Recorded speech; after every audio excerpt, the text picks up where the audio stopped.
Today is day 8 and we're off again. I better get in the truck before I get in trouble by the boss. He's watching me. Alright, I think it's 200 acres we're going to try to work on this morning and then move on to the next stop. So we're at the job site this morning and I'm going to get the drones all set up here, but Rick wants me to clean the propellers just from them being, I don't know if you can tell, they're really sticky from just the product day after day after day. We're usually pretty good about getting them cleaned up at night, but it's just been kind of busy. So I'm going to take this rake here, get these all cleaned up, ready to go.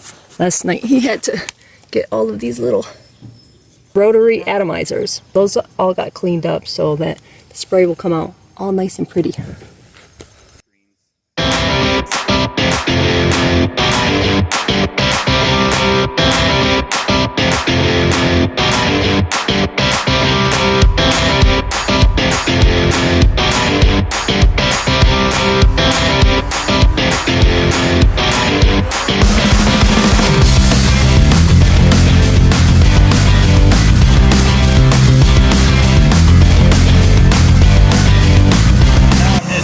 The rest of the rinse water, the head tank cleaner in there, used to run through, clean the pumps, the flow meters, the nozzles, the rotary atomizers, just to kind of clean things up after having so many hours on it. Want to make sure I didn't have that in there. It should be ready to go. Go ahead. Supposed to be the pilot in command.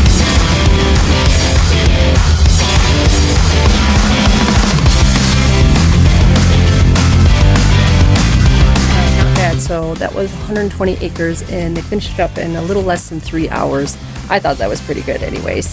So we're just kind of throwing everything onto the trailer real quick because we're not moving up the road very far and get started on the next one. We'll grab something to eat in the truck. 8 days in a row of peanut butter and jelly.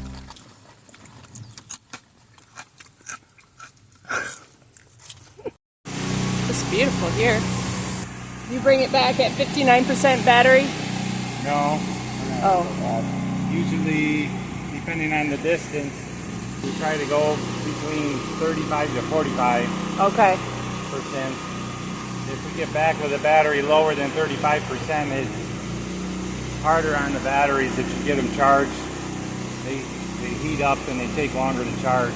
This terrain's a little bit hillier than we've been dealing with. They have to manually adjust it, your altitude, as it's coming up and going down the hill? The last one we did, when it had hills, we didn't have there's a hill mode. So to like that tall hill over there, it'll climb up there a little slowly, but for like steep hills, it's not gonna go as fast as it's gonna do. Gotcha. But we have our drop inside the 290, spraying 2 gallons the acre, speed 32. I changed my height above the crop to 10.5 because it's a little more hilly. I got 4.5 acres completed. I have 28.9 gallons left to spray and 14.4 acres left. And I did 9.1 gallons. Nice. That was even quicker. We did 30 acres in a half hour. That was really quick. I think it has a lot to do with takeoff and landing. Probably. Yeah, we were using manual landing due to obstacles.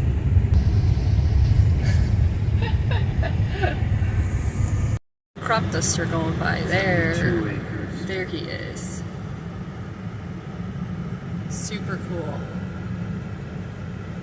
Holy smokes. The crop dusters are like the fighter pilots of the agricultural community.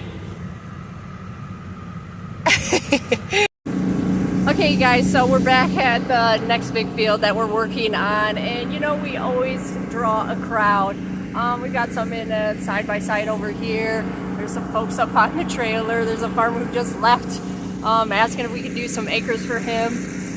Looks like one of my employees are flying in right now, so I'll be right back. Okay, I got those off taken care of, and so one of the things we were talking about with the customers up here, I was telling the one young guy, he's pretty young, he's got 4 kids. I said, you could do this. He's like, well, I've been thinking about it. So what would I recommend to a younger guy that wants to get into it? First of all, use what you have. If you already have a trailer, try using that. You know, if you don't have all the money in the world, don't go putting yourself in debt, you know, over trying to do this. So far, everything's pretty profitable. I mean, obviously we're just starting out, so, you know, don't count chickens before they hatch, but it does seem to be going well so far. I think it's worth it looking into.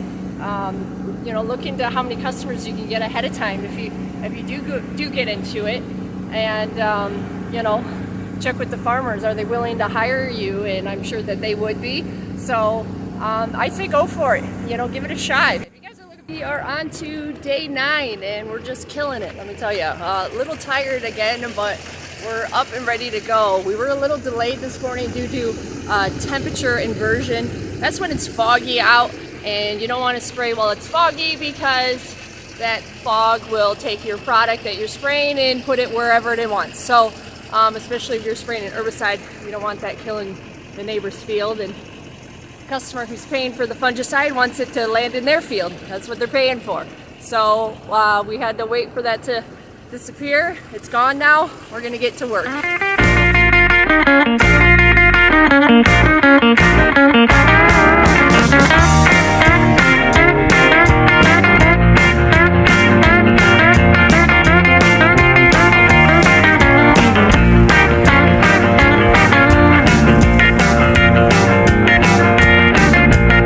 One of the things I want to remind everyone, when you're getting ready to go in a hurry, we did this once before and I take responsibility for it.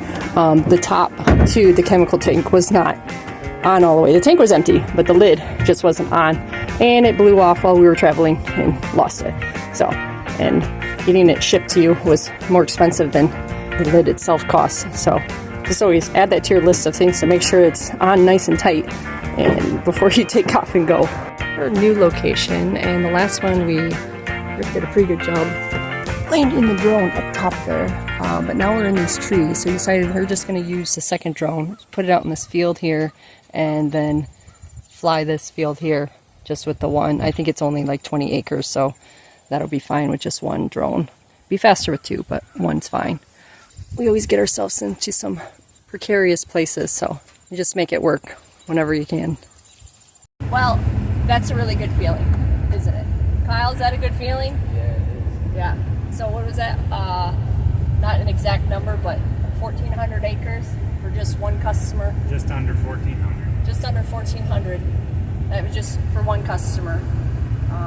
Just finished up. Those were a couple of little pieces we had to do, and that's it. So it's a nice feeling. We had a couple other customers in the middle of that as well. So it was a lot of 9 days. We're still not done. We're moving on to another one next. But now we can smile that that one's done. Yay! So I had to get home, swap my vehicle, got my minivan, picked up my kids. Kyle's got a dentist appointment. Well, I should say it's an orthodontist appointment. He's got his braces.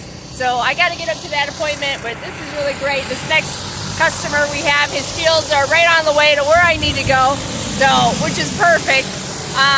So we're gonna try to get done as much as we can here in this field. How do you guys like this field so far? Nice. Yeah, so there's some power lines on the one end, but other than that, it's good. This is an easy one. Nice location too, nice and quiet. Other than the generators. Not bad. Okay, let's get Rick his lunch. I got you your favorite. PB&J. Now it's on record. Go ahead. Hey guys, I'm here to show you the dramatic exit. Good night, y'all. Try to close up shop. Forgot my coffee cup.